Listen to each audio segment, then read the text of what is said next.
আসসালামু আলাইকুম প্রিয় দর্শক, যে আশঙ্কাটা আমরা শুরু থেকেই করে আসছিলাম এখন যেন সেদিকেই যাচ্ছি।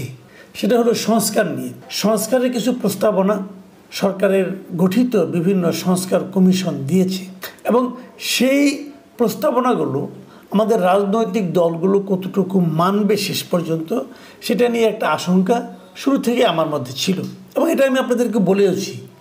কেন ছিল তাও বলেছি, কারণ প্রত্যেকটা দলেরই একটা নিজ নিজ রাজনীতি আছে এবং যখন এই সংস্কার কমিশনগুলো বসে, তারা যখন প্রস্তাবনাগুলি তৈরি করে, সেখানে কোনো কমিশনেই রাজনৈতিক দলগুলোর কোনো প্রতিনিধি ছিল না, বরং কিছু আনারি ছাত্ররা ছিল। কিন্তু যে ছাত্ররা অনেকে হয়তো এখনও মাস্টার্সই কমপ্লিট করেনি, অনেক কিছুই বোঝে না, তারাও যে কিন্তু সেই কমিশনের সদস্য হয়েছিল। মানে কমিশনগুলো যে গঠন করা হয়েছিল, সেই গঠনেই হাজার রকম নানা রকম মানে জোড়াতালি, গরমিল এবং মূর্খতা ছিল বলে আমি মনে করি, যার ফল হবার যা হবার তাই হয়েছে এখন। এবং সামনের দিনগুলিতে আপনি এটা আরও দেখবেন এইভাবে যে কোনোভাবেই আমার যেন মনে হয় এই জাল গুটিয়ে আনা যাবে না। প্রথম দিন গত বৃহস্পতিবার বিএনপির সঙ্গে জাতীয় ঐক্যমত্য কমিশন বসেছিল এবং সেখানে লম্বা মিটিং হয়েছে। সকালে শুরু হয়েছে, দুপুরে কিছুক্ষণ বিরতি ছিল, একদম বিকেল পর্যন্ত এই মিটিং চলেছে। কিন্তু ফল কি হয়েছে? ফল কিন্তু তেমন কিছু হয়নি। যে খুব অনেকগুলি বিষয় যে তারা একমত হতে পেরেছে সেরকম কিন্তু মনে হয়নি, বরঞ্চ কিছু কিছু প্রশ্নে কিন্তু বিরোধ রয়েই গেছে। যেমন আমাদের সংবিধানের যে মূল নীতিগুলি আছে সেগুলির ব্যাপারে এই জাতীয় ঐক্যমত্য কমিশন মানে সংবিধান সংস্কার যে কমিশন আছে, তারা কিন্তু 5টা মূলনীতির কথা বলেছে। সেই 5টা মূলনীতি কী কী ছিল? সাম্য, মানবিক মর্যাদা, সামাজিক সুবিচার, বহুত্ববাদ এবং গণতন্ত্র। এই ছিল এই সংবিধান সংস্কার কমিশনের মূলনীতি। 5টা সংবিধানে, যে সংবিধানে তারা চায়। এর সঙ্গে বিএনপি একমত না। বিএনপি বলেছে যে আমরা এর সঙ্গে একমত না। তারা বলেছে 5ম সংশোধনী যখন ছিল, মানে জিয়াউর রহমান যে সংশোধনীটা করেছিলেন সেখানে ব্যাক করতে হবে। ওই সময়ে যে মূলনীতিগুলি ছিল সেগুলিতে আনতে হবে, তারা সেগুলি চায়। তো এই জায়গাটা কীভাবে আপনি ম্যানেজ করবেন, এটা নিয়ে কিন্তু বিরোধ চলতে থাকবে। এবং এই জায়গায় আবার জামাতে ইসলামে কিন্তু আরেক জিনিস, জামাতে ইসলাম কিন্তু তারা আবার ওই মানে আপনার জামাত ইসলাম কিন্তু যে বহুত্ববাদ যেটা আছে, সামাজিক সুবিচার, বহুত্ববাদ, এই বহুত্ববাদের ব্যাপারে কিন্তু জামাত ইসলাম আপত্তি জানাইছে। তারা বলছে বহুত্ববাদ থাকবে না, বরং তার পরিবর্তে এখানে থাকতে পারে সর্বশক্তিমান আল্লাহর উপর পূর্ণ আস্থা ও বিশ্বাস, ধর্মীয় এবং সামাজিক মূল্যবোধ, এগুলি তো এখানে যোগ করতে হবে। কীভাবে ম্যানেজ হবে? সবাই অনেকে বলে, আশাবাদী লোকরা বলে থাকে যে বিরোধ যত বড়ই হোক না কেন আলোচনার মাধ্যমে সমাধান করা যেতে পারে। কিন্তু এই রাজনৈতিক দলগুলোর সঙ্গে আলোচনার মাধ্যমে সেই জিনিসটা করা আদৌ সম্ভব হবে? হলে কিভাবে হবে, কতদিন লাগবে, এটা নিয়ে কিন্তু আমার মনে একটু সন্দেহ আছে। কারণ আমার কাছে মনে হয়েছে এই জিনিসটা অনেক কমতে পারত যদি এই সংস্কার কমিশন যখন গঠন করা হয়, প্রত্যেকটা সংস্কার কমিশনে প্রধান কয়েকটা রাজনৈতিক দলের যদি প্রতিনিধি ওখানে থাকতো, তাহলে প্রস্তাবনা করে আসার সময়ে কিন্তু অনেকগুলো ঝামেলা কমে যেত। দেখুন, আরও কয়েকটা ইস্যুতে আমি আলোচনা করি। সংবিধানের মধ্যে আরেকটা ধারা আছে 70 অনুচ্ছেদ। এটা নিয়ে সমস্ত পলিটিক্যাল পার্টিগুলোর সম্বন্ধে নানা সময় এটা নিয়ে আপত্তি। এটা কী জিনিসটা আসলে? 70 অনুচ্ছেদ হলো যে জাতীয় সংসদে যারা থাকবেন, যে সমস্ত সংসদ সদস্য থাকবেন, তারা তার দলের বিরুদ্ধে কোনো ভোট দিতে পারবেন না। দল যদি সিদ্ধান্ত নেয় এটা সবাইকে ভোট দিতে হবে, এবং এর বিরুদ্ধে যদি কেউ ভোট দেয় তাহলে তার সংসদ সদস্য পদই থাকবে না। এটা হলো গিয়ে 70 অনুচ্ছেদ। ভারতে কিন্তু এই ধরনের কোনো বিধান নেই, বাংলাদেশে আছে, পৃথিবীর অনেক দেশেই নেই। অনেক দেশেই সংসদ সদস্যরা স্বাধীন, তারা তাদের মতো করে তারা কিন্তু সিদ্ধান্ত নিতে পারে। যে কারণে অনেক সময় আমেরিকাতেও দেখবেন আপনি যে ডেমোক্রেটদের একটা সিদ্ধান্তে কিন্তু ডেমোক্রেট দলেরই আরেকজন লোক কিন্তু তার বিরোধিতা করতেছে। প্রত্যেকটা লোকই স্বাধীন, এবং সেখানে বলা হয় মূল যে তত্ত্বটা যেখানে বলা হয়ে থাকে, তাকে যারা নির্বাচন করেছে যে জনগণ, সেই জনগণের প্রতিনিধি, ওই এলাকার জনগণ কি চায় তারা সেই কথা নিয়ে সংসদে এসে বলে।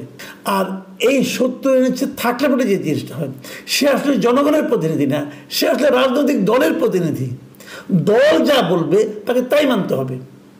এই যে বিরোধটা, এই যে বেসিক বিরোধটা, এই বিরোধ থেকে আপনি কীভাবে উঠে আসবেন? যে সংবিধান সংস্কার কমিশনের যে রিপোর্ট আছে, যে প্রতিবেদন আছে, সেখানে তারা 70 অনুচ্ছেদকে প্রায় বাতিল করে দিয়েছে। বলেছে যে একমাত্র অর্থ বিল ছাড়া এবং অনাস্থা ভোট ছাড়া অন্যান্য সকল ক্ষেত্রে তারা স্বাধীনভাবে ভোট দিতে পারবে, এটা বলা হয়েছে। কিন্তু এখানেও কিন্তু বড় দলগুলিতে প্রায় সবাই, এমনকি এনসিপি যে আছে নতুন দল, জাতীয় নাগরিক পার্টি, তারা পর্যন্ত কিন্তু এটা বাতিলের পক্ষে না। এবং তারা বলতেছে যদি এটা থাকে তাহলে হর্স ট্রেডিং হবে, যেটা নাকি বঙ্গবন্ধু শেখ মুজিবও বলেছিলেন, যে অজুহাত দিয়ে উনি এটাকে যুক্ত করেছিলেন। সেখানে বলা হয়েছিল এতে নাকি হর্স ট্রেডিং হবে। হর্স ট্রেডিং জিনিসটা কি? যেভাবে নাকি ঘোড়া বেচা কেনা হয়, মানে একটা সরকারকে ফেলে দেওয়ার জন্য বিরোধী দলরা সরকারি দলের এমপিদেরকে কিনে নেবে, যেভাবে ঘোড়া কিনে সেভাবে কিনে নেবে, প্রচুর টাকা দেবে, টাকা খরচ করে কিনে নেবে। অতএব সরকার যে কোনো সময় অস্থিতিশীল হতে পারে, সরকার পতন ঘটতে পারে। মানে নিজের দলের এমপিদেরকে এই রাজনৈতিক দলগুলো ঘোড়ার সঙ্গে তুলনা করছে, যে টাকার বিনিময়ে তারা চলে যাবে। তো যে লোক টাকার বিনিময়ে চলে যাবে সে লোককে দলে নেন কেন রে ভাই? সে লোককে ইলেকশন করতে দেন কেন? ওদের তো টাকা ছাড়া কিছু বোঝে না, তাহলে ওরকম লোককে দিন না, তাহলেই তো হয়ে যায়। আমি তো মনে করি 70 অনুচ্ছেদ একদমই বাতিল করে দেওয়া উচিত, এটা আমি মনে করি। এটা আমার নিজস্ব, কারণ আমি মনে করি একজন এমপি যিনি হবেন তিনি তার এলাকার প্রতিনিধি হবেন। ওই এলাকার মানুষ কি চায় উনি তার প্রতিফলন ঘটাবেন সংসদে, রাজনৈতিক দলের প্রতিফলন উনি ঘটাবেন না। উনি রাজনৈতিক দলের প্রতিনিধি যতটা, তার চেয়ে অনেক বেশি জনগণের প্রতিনিধি। কাজেই এই জিনিসটা আমি মনে করি থাকা উচিত, মানে আপনার এই ধরনের তার স্বাধীনতা থাকাটা উচিত আর কি। মানে 70 অনুচ্ছেদ আমি মনে করি বাতিল করে দেওয়া উচিত। কিন্তু এটা বাতিল করা যাবে কি না মনে হয় না, কারণ সবাই দেখছি এটা বিরোধিতা করছেন। আবার কালকে আলোচনায় কিছু কিছু বিষয় দেখা গেছে যেখানে নাকি কিছুটা একমত হয়েছে আংশিক, আবার কিছুটা আংশিক একমত হয়নি। যেমন এবার একটা প্রস্তাব দেওয়া হয়েছিল যে জাতীয় সংসদ হবে দ্বিকক্ষ বিশিষ্ট, একটা উচ্চকক্ষ একটা নিম্নকক্ষ। তো উচ্চকক্ষে নির্বাচনটা তারা বলতে চাচ্ছিল এটা হবে ভোটারদের সংখ্যানুপাতিক হিসাবে, মানে যে দল যত শতাংশ ভোট পাবে পুরো দেশে তারা সেই অনুপাতে এখানে সদস্য পাবে। ধরা যাক একটা এক্সাম্পল দিয়ে বলি, ধরা যাক একটা দল সে সমস্ত দেশে 10% ভোট পেল, কিন্তু তারা একজনও এমপি হতে পারলো না। হতে পারে কিন্তু এটা, তারা সারা দেশে 10% করে ভোট পেয়ে গেল, কিন্তু ভোট পেতে এমপি হতে গেলে লাগে হচ্ছে 40%, তারা পাস করতে পারেনি। কিন্তু দেশের 10% মানুষ তো তাদেরকে সমর্থন করছে, তো তার প্রতিফলনটা ঘটবে সেই উচ্চ পরিষদে। সেখানে যে তারা টোটাল এমপির 10% প্রতিনিধি পাবে, মানে 30 জন তারা পাবে, 30 জনের মধ্যে 30 জন পাবে। এই যে পদ্ধতি এটা ভালো। বিএনপি যেটা যতদূর শুনেছি আমি গতকালকে যে বৈঠকে যেটা হয়েছিল, সেই বৈঠকে তারা কিন্তু এই দ্বিকক্ষের প্রতি তাদের কোনো আপত্তি নাই, কিন্তু দ্বিকক্ষের মধ্যে উচ্চকক্ষের নির্বাচনের যে পদ্ধতির কথা বলা হয়েছে তারা তার সঙ্গে একমত না। তারা সম্ভবত এটা বলবে এখন যেভাবে সংরক্ষিত আসন হয় যে ওনারা নিয়োগ দেবে, মানে এখানেও কিন্তু এক ধরনের গণতন্ত্রহীনতা আমার কাছে মনে হচ্ছে। বিএনপির এই প্রস্তাবনাগুলো আসলে বিএনপি নতুন কিছু চাচ্ছে কিনা এটা আমি বুঝতে পারছি না। বিএনপি চাওয়া অনেকটা আগের ধারাতে আছে, তারা সব কিছুই তাদের দলের নিয়ন্ত্রণে রাখতে চায়।